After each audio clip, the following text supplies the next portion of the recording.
اللہ تبارک و تعالیٰ نے قرآن مجید میں حکم دیا، بڑی خاص توجہ طلب بات ہے، بڑی اہم بات ہے۔ ان اللہ و ملائکتہ یصلون علی النبی، اللہ اور اس کے فرشتے، اللہ اور اس کے فرشتے، ان اللہ و ملائکتہ، تھوڑی سی گفتگو اضافت پہ کرنا چاہتا ہوں۔ یہ جو فرمایا اس کے فرشتے، یہ ضرورت کیوں پیش آئی؟ کیا کسی اور کے بھی فرشتے ہوتے؟ اللہ کے سوا کسی اور کے بھی فرشتے ہوتے؟ جی، تو جب کسی اور کے فرشتے ہوتے ہی نہیں تو یہاں اضافت کی ضرورت کیوں پیش آئی کہ اللہ اور اس کے فرشتے؟ یہ نقطہ سلام ہے اور نقطہ میلاد ہے۔ اب یہاں اضافت لگا دی۔ اب یہ اضافت نہ تخصیص کے لیے ہے نہ تعیین کے لیے ہے، ضرورت ہی نہیں، کسی اور کے فرشتے ہیں ہی نہیں، ہیں ہی اللہ کے۔ تو باری تعالیٰ پھر یہ کیوں کہا کہ اللہ اور اس کے فرشتے میرے مصطفیٰ پہ درود و سلام پڑھتے ہیں؟ یہ کی اضافت کیوں لگی؟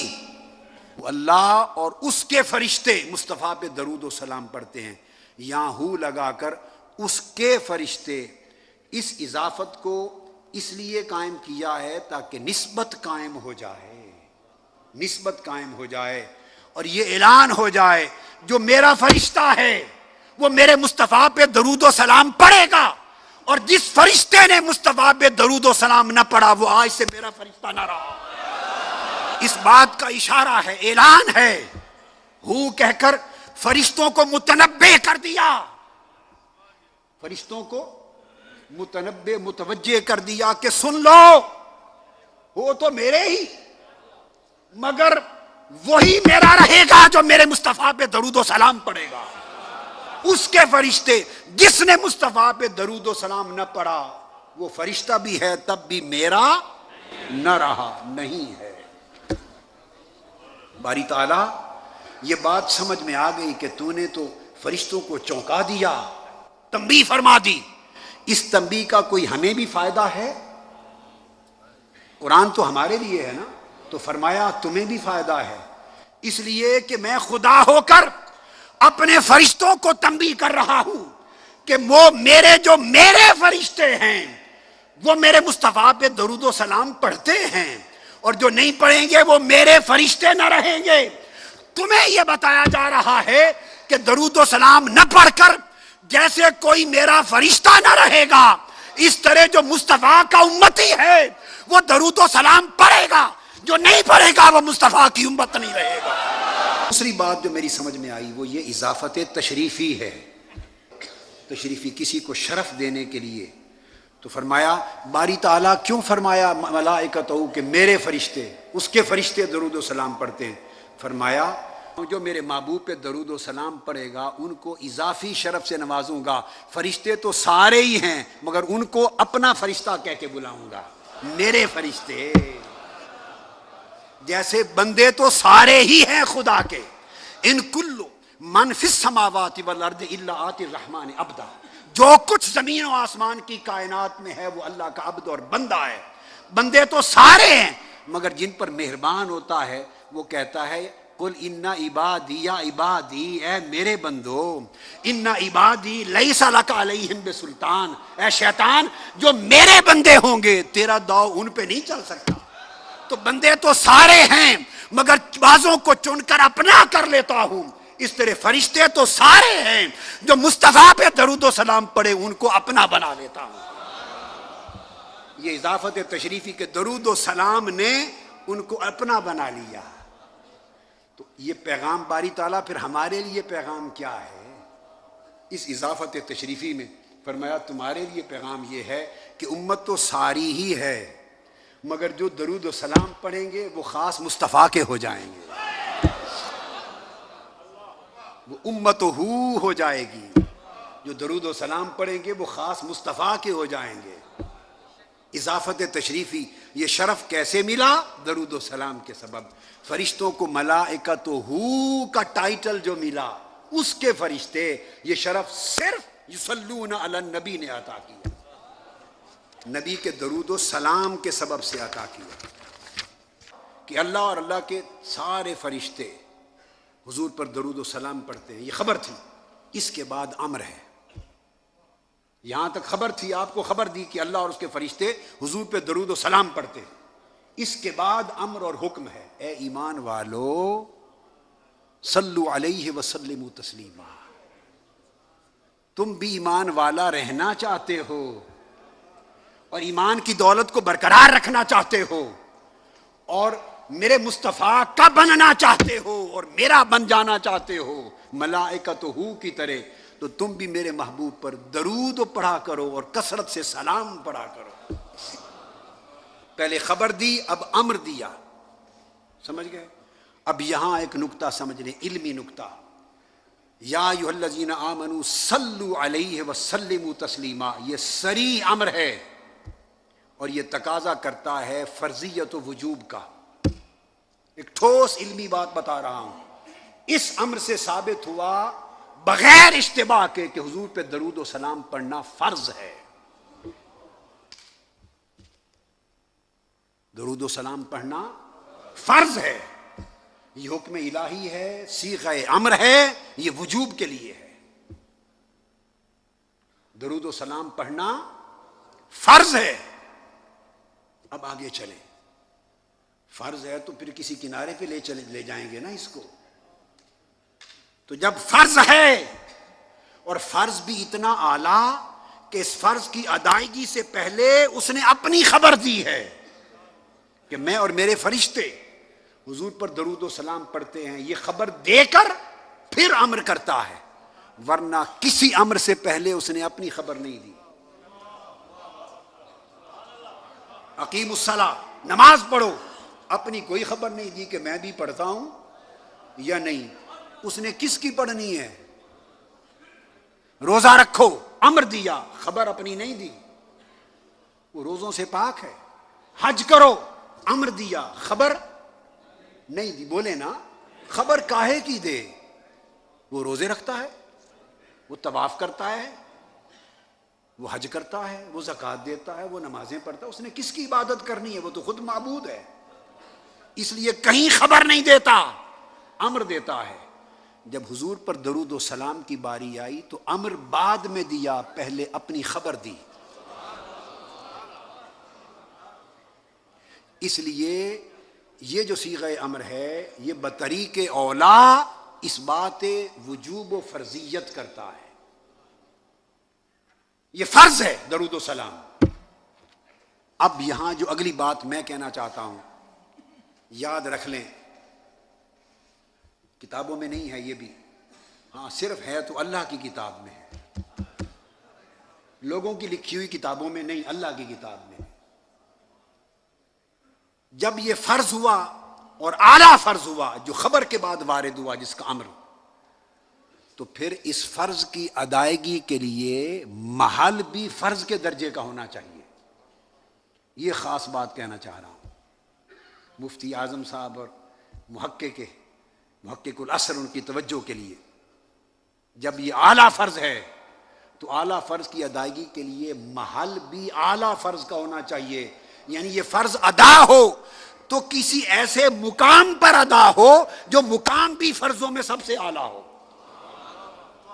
اس فرض کی ادائیگی کی شان یہ ہے کہ اس جگہ پر ادا ہو کہ جس سے اعلیٰ محل اور جگہ اور کوئی نہ ہو. اس لیے رب کائنات نے اپنے سارے فرضوں کا تاج نماز کو بنایا. اپنے کل فرائض کا تاج نماز کو بنایا اور اس نماز میں درود، حضور پہ درود اور سلام پڑھنے کا فرض اپنی نماز کے اندر سجایا. آپ کو سمجھ آئی بات؟ نماز کے اندر فرمایا پڑھو میرے نبی پر سلام. حکم تھا یا ایھا الذین آمنوا صلوا علیہ وسلموا تسلیما، حضور پر درود و سلام پڑھو، حکم تھا. آگے ایک علمی نکتہ اور آ رہا ہے، اس لیے اس کو توجہ سے میرے لفظوں کو سمجھے. حکم تھا کہ میرے نبی پر درود و سلام پڑھو، یہ فرض ادا کرو. اور اس فرض کی ادائیگی کے لیے محل دے دیا. محل کہتے ہیں جگہ کو. جگہ دے دی. کون سی جگہ؟ نماز. پڑھو کہاں؟ عمر بھر پڑھتے رہو، ہمیشہ ہر جگہ پڑھتے رہو، مگر سب سے اعلیٰ جگہ دیتا ہوں چونکہ میرا عمل بھی ہے نا، تو سب سے بہتر یہ ہے کہ خود میری نماز میں پڑھو. باری تعالیٰ نماز تو تیری عبادت ہے، تیری عبادت ہے. اور عبادت کی تعریف یہ ہے کہ بندہ صرف معبود سے متعلق رہے. عبادت کی تعریف یہ ہے کہ بندہ مخلوق سے کٹے اور خالق سے جڑے. یہ منشا عبادت ہے. یہی تو عبادت ہوتی ہے کہ مخلوق سے کٹے اور خالق سے جڑے.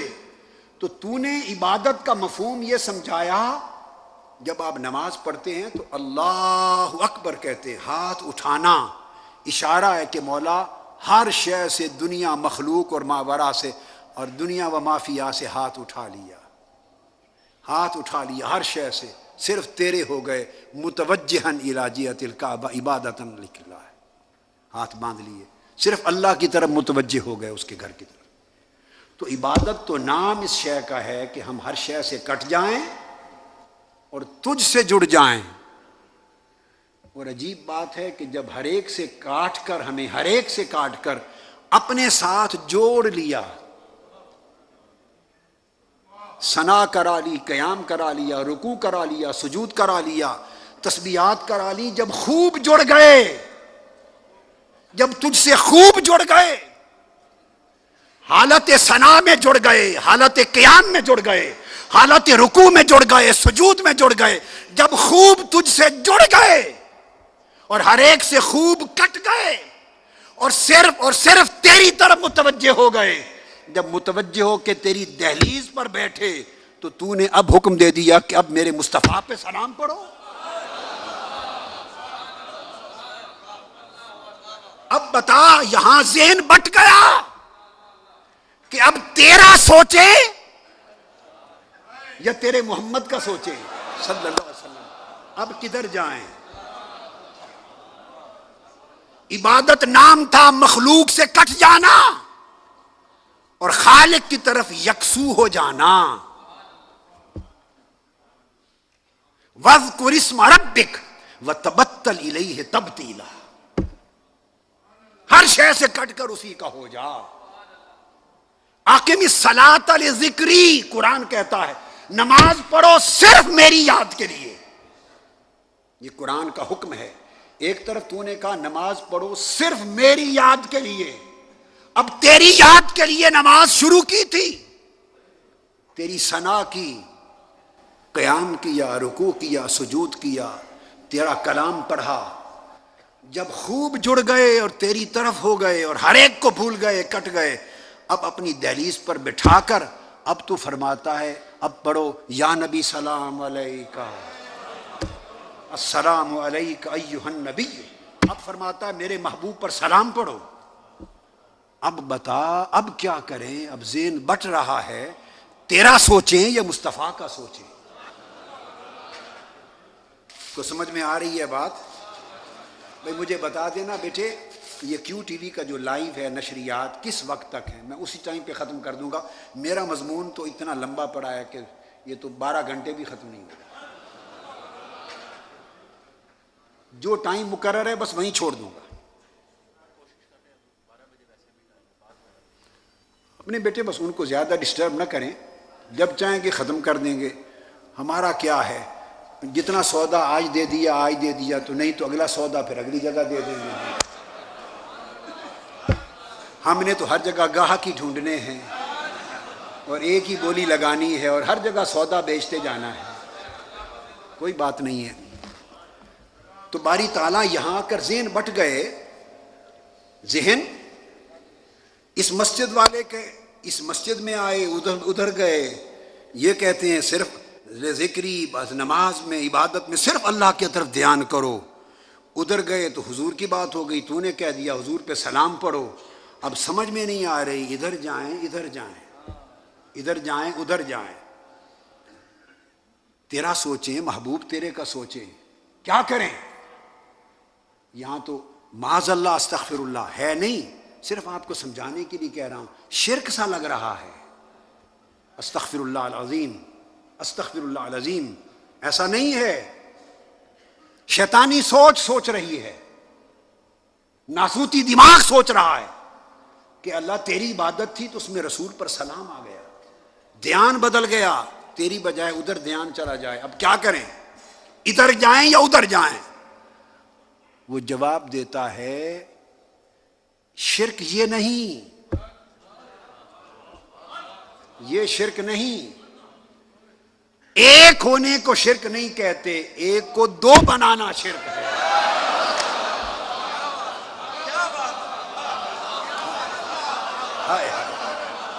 ہائے ہائے ہائے، رستہ ایک رہے، سمت ایک رہے، جہت ایک رہے، توجہ ایک رہے، ربط ایک رہے، تعلق ایک رہے، معرفت ایک رہے، دھیان ایک ہی رہے، ہر کوئی اسی میں سمائے تو توحید ہے، اور دو میں بٹ جائیں تو یہ شرک ہے۔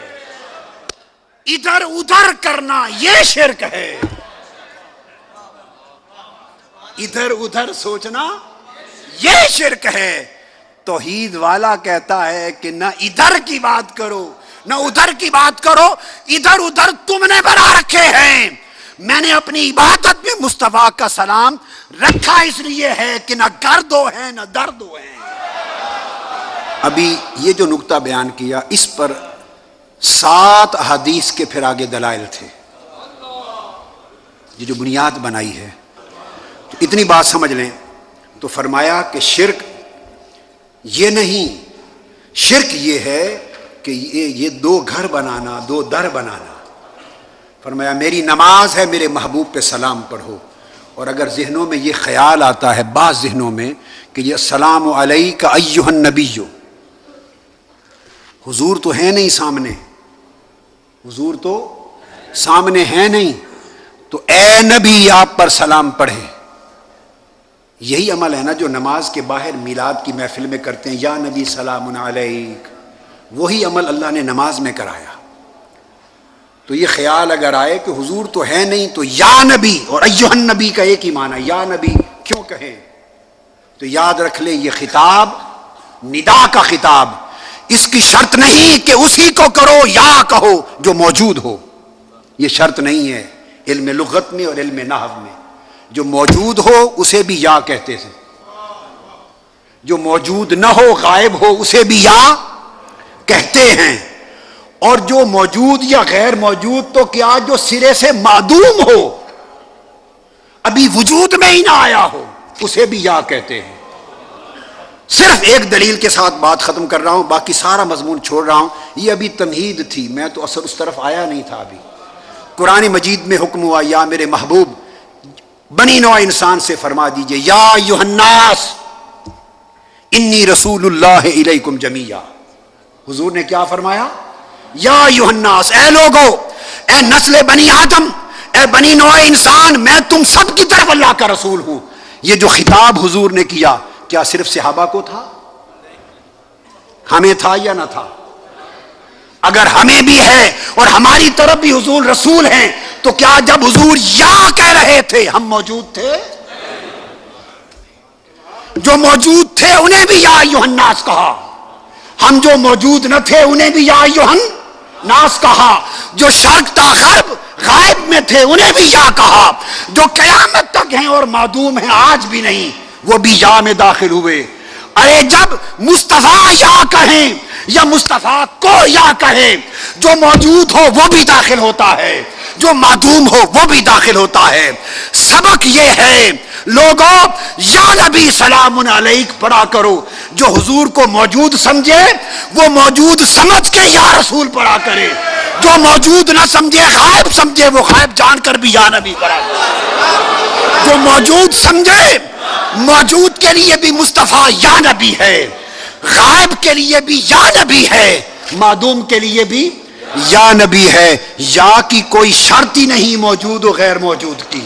اس لیے اللہ نے فرمایا تم برمنگم میں ہو یا پاکستان میں، افریقہ میں ہو یا جاپان میں، دنیا کے جس خطے میں ہو، محبوب میرا گنبد خضرا میں لیٹا ہے، جہاں بھی نماز پڑھو کہا کرو السلام علیکم ایھا النبی، اے نبی تم پر سلام ہو۔ ارے جو سلام یا نبی کہہ کر ہر روز رب نماز میں پڑھواتا ہے، وہی سلام محافل میں تم اختتام پہ پڑھ لی جاتے ہیں۔ تو گویا اس لحاظ سے ہر نماز محفل میلاد ہے، ہر نماز محفل میلاد ہے کہ اس کا کمال حضور پر سلام ہے۔ اللہ تبارک و تعالی آپ سب کو اور حضور کی پوری امت کو ایمان عمل صالح کے ساتھ اور عقیدہ صحیحہ کے ساتھ مبارکہ کے ساتھ زندہ و سلامت رکھیں۔ والسلام علیکم ورحمۃ اللہ وبرکاتہ۔